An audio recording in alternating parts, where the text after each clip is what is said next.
जय श्री राम दोस्तों, मेरे चैनल में आप सभी का स्वागत है। आज मैं आप लोग के साथ विजया एकादशी किस तारीख को है और कितना बज के कितना मिनट में पारण है, इसके विस्तार पूर्वक आप लोग के साथ कथा को शेयर करूंगी। हिंदू पंचांग के अनुसार वर्ष भर में कुल 24 एकादशी व्रत आते हैं और प्रत्येक एकादशी का अपना विशेष धार्मिक और आध्यात्मिक महत्व होता है। हर महीने के कृष्ण पक्ष और शुक्ल पक्ष में एक एक एकादशी पड़ती है। इन्हीं में से फाल्गुन मास के कृष्ण पक्ष की एकादशी को विजया एकादशी कहा जाता है। वर्ष में 2026 में विजया एकादशी 13 फरवरी 2026 शुक्रवार को मनाई जाएगी। एकादशी तिथि को आरंभ 12 फरवरी 2026 को रात्रि 12:22 से होगा और इसका समापन 13 फरवरी दोपहर 2:55 पर होगा। हिंदू धर्म में उदया तिथि को मान्यता होने के कारण विजया एकादशी व्रत का 13 फरवरी 2026 को मनाया जाएगा। व्रत पारण अगले दिन 14 फरवरी 2026 को प्रातः 7:23 से 9:21 मध्य किया जाएगा। चलिए विजया एकादशी के व्रत कथा प्रारंभ करते हैं। धर्मराज युधिष्ठिर बोले, हे जनार्दन, फाल्गुन मास के कृष्ण पक्ष की एकादशी का क्या नाम है तथा उसकी विधि क्या है? कृपया करके आप मुझे बताइए। श्री भगवान बोले हैं, राजन, फाल्गुन मास के कृष्ण पक्ष की एकादशी का नाम विजया एकादशी है। इनके व्रत के प्रभाव से मनुष्य को विजया प्राप्त होती है। यह सब व्रतों से उत्तम व्रत है। इस विजया एकादशी का महात्म्य के श्रवण व पठन से समस्त पाप नष्ट को प्राप्त हो जाते हैं। एक समय देवऋषि नारद जी ने जगत पिता ब्रह्मा जी से कहा, महाराज, आप मुझसे फाल्गुन मास के कृष्ण पक्ष की एकादशी का विधान कहिए।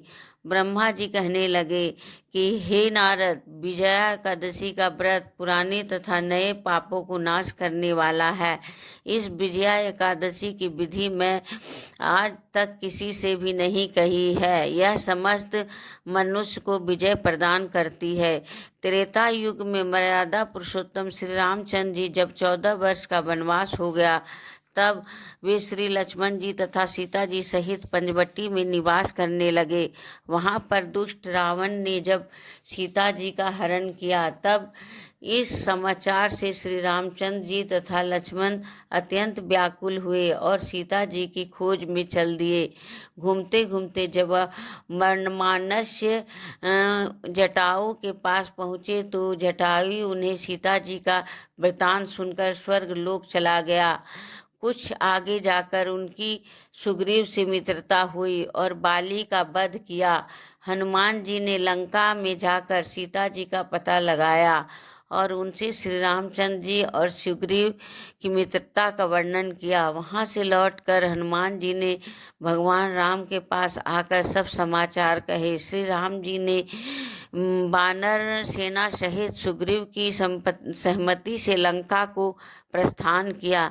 जब श्री रामचंद्र जी समुद्र किनारे पहुंचे, तब उन्होंने मगरमच्छ आदि से युक्त उस अगाध समुद्र को देखकर लक्ष्मण जी से कहा कि इस समुद्र को हम किस प्रकार से पार करेंगे। श्री लक्ष्मण जी ने कहा, हे पुराण पुरुषोत्तम, आप आदि पुरुष हैं, सब कुछ जानते हैं। यहाँ से आधा योजना दूर कर कुमारी द्वीप में बकादालभ्य नाम का मुनि रहते हैं। उन्होंने अनेक ब्रह्मा देखे हैं। आप उनके पास जाकर उसका उपाय पूछिए। लक्ष्मण जी के इस प्रकार के वचन सुनकर श्री रामचंद्र जी बगदालभ्य ऋषि के पास गया और उनको प्रणाम करके बैठ गए। मुनि ने भी उनको मनुष्य रूप धारण किया हुआ पुराण पुरुषोत्तम समझकर उनसे पूछा कि हे राम, आपका आना कैसे हुआ? रामचंद्र जी कहने लगे कि हे ऋषि, मैं अपनी सेना सहित यहाँ आया हूँ और